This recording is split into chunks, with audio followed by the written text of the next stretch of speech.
जिसे मैं सुहानी समझ रहा था वो तो श्रेया थी। मैं एकदम से उठकर बैठ गया। श्रेया पता नहीं कौन सा सूखा नशा करके सोई थी कि मेरी इतनी तेज चिल्लाने से भी उसकी आंख नहीं खुली। मैंने टाइम देखा, 7 बज रहे थे।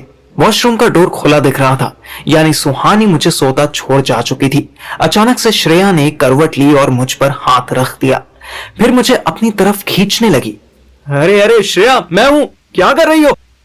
अथर्व, मेरे पास आओ ना प्लीज। अरे पागल लड़की, मैं अथर्व नहीं, पाती हूँ, छोड़ो मुझे। श्रेया ने रात में औकात से बाहर शराब पी थी जो अब ठरक बनकर निकल रही थी। जब वो नींद में मुझे नहीं खींच पाई तो खुद मेरे पास आ गई। मैं बेड से पैर लटका कर बैठा हुआ था। उसने मेरी गोद में अपना सर रख लिया और मेरे पैर को कस के पकड़कर किसी बच्ची की तरह सिकुड़ कर लेट गई। उसके फेस पर फैले हुए काजल से आंसुओं की लाइन बनी हुई थी। मुझे उस पर दुलार आने लगा।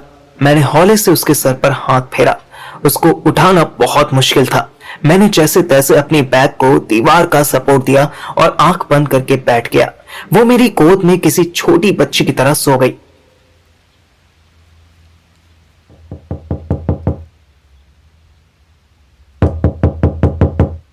बार बार होती डोर नॉक से मेरी नींद टूटी। मैं बैठे बैठे ही सो गया था। 10 बज चुके थे। दरवाजे के पास पिंकी खड़ी स्माइल कर रही थी। बेवकूफ औरत खुले हुए डोर पर नॉक कर रही थी। श्रेया अब भी मेरी गोद में बेसुध पड़ी सो रही थी। उसकी आवाज बिल्कुल चुगली वाली आंटियों जैसी थी। ओए होए होए, कल तेरे दोस्त ने इसको डिच किया तो तू आज चांस मारने आ गया। वाह पार्थिव, तेरा सही है। बकवास ना कर पिंकी, लिमिट में रहकर बोल। वाह बेटा, मैं लिमिट में रहूं और तू आउट ऑफ लिमिट जाके सेटिंग कर ले। मैंने धीरे से श्रेया का सर उठाकर पिलो पर रख दिया। देख पिंकी, जो तेरे गंदे दिमाग में आ रहा है ना, वैसा कुछ नहीं है इधर, समझी? वो नींद में है, उसे तो पता भी नहीं है। ओहो हो, नींद में उसका फायदा उठा रहा है तू। ए श्रेया, श्रेया, ए श्रेया, उठ साली, देख ये तेरे एक्स का दोस्त तेरे साथ क्या कर रहा था। श्रेया ने धीरे से आंख खोली।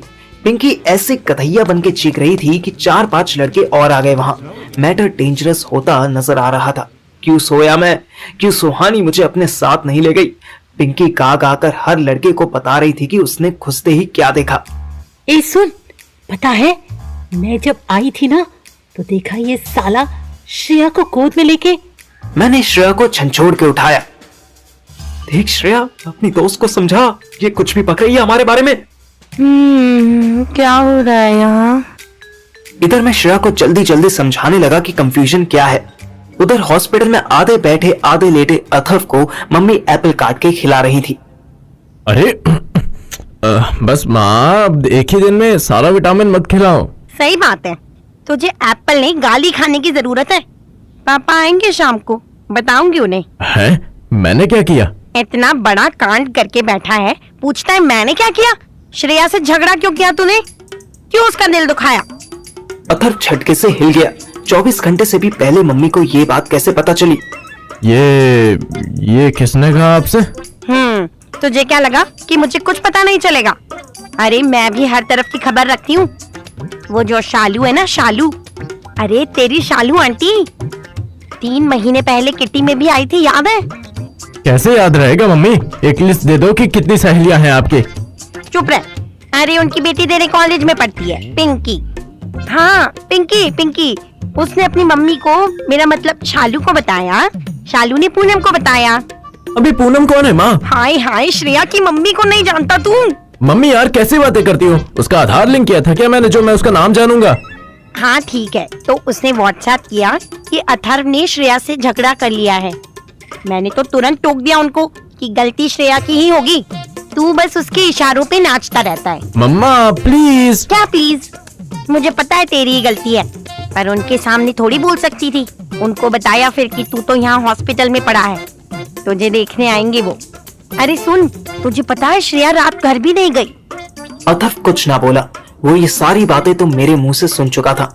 मम्मी जो लेक्चर शुरू कर चुकी थी, उसे रोकने का एक ही तरीका था। मम्मी के सामने ही आंख बंद करके लेट गया और सोने का नाटक करने लगा। मम्मी चुप हो गई और अथर्व सच में सो गया। उसकी नींद 1 बजे खुली। मम्मी वहां पर नहीं थी, पर डॉक्टर श्रुति पास आकर बैठी थी। How are you feeling Arthur? Arthur ने उठने की कोशिश की। डॉक्टर श्रुति ने उसका बेड ऊपर कर दिया। अथर ने मुस्कुरा कर देखा। I have a feeling that मैंने आपको कभी कहीं देखा है। आपका फेस थोड़ा फेमिलियर लगता है। मैंने तुम्हारी इंजरीज के बारे में पूछा था, बट जैसे तुम फ्लर्ट कर रहे हो, मुझे लगता है जल्दी ठीक हो जाओगे। अथर ने धीरे से हाथ उठाकर डॉक्टर श्रुति की तरफ किया। श्रुति ने उसका हाथ पकड़ लिया। अथर को उसका टच इतना अपना लगा कि उसके चेहरे पर जेन्युइन स्माइल आ गई। तुम मेरा हाथ नहीं छोड़ोगे तो मैं बाकी पेशेंट को कैसे देखूंगी? क्यों देखना है बाकियों को, वो आपको ही देख ले, बस उतने में ही ठीक हो जाएंगे। वाह वाह, 4 हड्डियां तोड़वाने के बाद शायरी भी करने लगे। डॉक्टर श्रुति अपना हाथ छुड़ाने की कोशिश करने लगी, पर अथर ने ग्रिप और टाइट कर ली। तभी मम्मी आ गई। अथर ने तुरंत हाथ छोड़ा। उठ गया तू? मैं लंच लेने गई थी तेरे लिए। आंटी की नजर डॉक्टर श्रुति पर पड़ी। ओ, आप डॉक्टर हैं? आपको देखकर ऐसा लगता है जैसे पहले देखा है आपको। डॉक्टर श्रुति चौंक गई। आप भी? आपका बेटा भी यही कह रहा था। अथर बस मुस्कुराया। डॉक्टर श्रुति झिमटी हुई वहां से चली गई। इधर मैं सबको सफाई देने में लगा था कि मैंने श्रेया को गलत वे में टच भी नहीं किया। तू अपने सारे लॉजिक साइड में रख। तू उस बेड पर सोया ही क्यों जिस पर ऑलरेडी श्रेया थी? तेरे इंटेंशन ही बता रहे हैं कि मैं बस बैठा था यार, मेरी आंख लग गई। What's wrong with you guys? What's wrong with us? Seriously? Okay, that's enough. Pinky तू जा यहाँ से, मैं बाद में बात करती हूँ तुझसे। अरे but he is the asshole, और तुम मुझे जाने के लिए कह रही है? इसको बोल ये निकले यहाँ से। पता नहीं किसने घुसने दिया इसे। अब मेरा दिमाग खराब हो रहा था। पिंकी अपने सपोर्ट के लिए 4 लड़कों के साथ बैठी थी। वो चारों पिंकी की हर बात पर हाँ हाँ सही बात है कर रहे थे। यहाँ मेरी कोई सुन नहीं रहा था, और श्रेया थी कि ठीक से बोल नहीं रही थी। लेकिन सडनली श्रेया ने एक ऐसा एक्शन लिया कि पिंकी का मुंह घोड़े जैसा हो गया। उसने पिंकी से बहस करने की बजाय मेरा हाथ पकड़ा और मुझे लेकर फ्लैट के बाहर आ गई। थैंक यू श्रेया मुझे बचाने के लिए, पर तुझे नहीं लगता तेरे लिए मुसीबत हो गई? अब ये पिंकी सबको गा के बताएगी कि तू मेरा हाथ पकड़ के ले आई। Whatever, I don't care. कल जो इस लड़की ने किया ना, that was more than enough to open my eyes. मुझे यहाँ अकेला छोड़कर खुद होटल चली गई। पता है पार्थिव, मैंने हमेशा लोगों को समझने में मिस्टेक की है। ये बेस्ट फ्रेंड है मेरी, और वो मेरा बॉयफ्रेंड अथर, बास्टर्ड। नींद पूरी होने के बाद, नशा टूटने के बाद अथर के लिए श्रेया का गुस्सा फिर वापस आ चुका था। अब वो प्रैक्टिकली सिचुएशन को समझ रही थी। आई नो वो हरामी है, बट ट्रस्ट मी, इसका रीजन तुम भी हो। What? कुछ भी? देखो मुझे ऑलमोस्ट सब पता है, सब। अथर क्या करता है, कितना करता है, कहां तक करता है। Shut up, don't start all that. इसीलिए मुझे पता है कि वो तुमसे बहुत प्यार करता है, पर वो तुम्हारे साथ फिजिकली खुश नहीं है। तो इसका मतलब वो फिजिकल नीड के लिए किसी भी रैंडम पर्सन के साथ शुरू हो जाएगा। हाँ, ऐसा होना तो नहीं चाहिए, पर हाँ वो ऐसा करेगा क्योंकि उसको सैटिराइसिस है। हैं?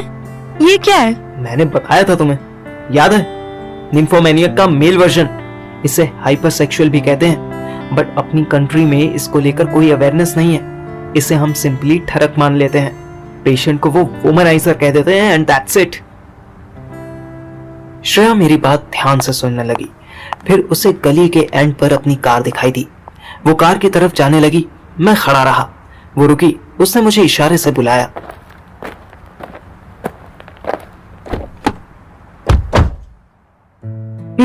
यहाँ बताओ, प्लीज एलैबोरेट दिस सैटिरास और व्हाटएवर इट इज। मैंने सैटिराइसिस गूगल पर लिखा और फोन उसके आगे किया। देखो, ये वर्ड मीनिंग तुम्हें गूगल पर मिल जाएगा, लेकिन जो नहीं मिलेगा वो ये है कि इसका पेशेंट सेक्सोमैनियाक जरूर है, पर रेपिस्ट नहीं है। तुम बताओ, क्या कभी अथर ने तुम्हारे साथ जबरदस्ती की है? श्रेया सोचने लगी। उस शक की वो रात याद आई जब उसने अपने सारे कपड़े उतारकर अथर को गले लगा लिया था। उसे पता भी नहीं चला कि उसके चेहरे पर स्माइल आ गई। उसे याद आया कि वो अथर को मना तो कर रही थी, पर वो यही चाहती थी कि अथर जो भी करना चाहता है आज कर ले। श्रेया ख्वाबों की दुनिया से बाहर आई और मुस्कुराते हुए बोली, नहीं, उसने कन्विंस करने की कोशिश बहुत बार की, बट ही नेवर फोर्स्ड। तू छत वाली रात याद कर रही थी ना? मैंने स्माइल की। वो ब्लश करने लगी। उसने मेरे हाथ पर मजाक मजाक में 2 पंच मारे। मैंने उसके दोनों हाथ पकड़ लिए। हम हंसने लगे कि तभी पता नहीं कहां से पिंकी कार के सामने प्रकट हुई और हम दोनों की वीडियो बनाने लगी।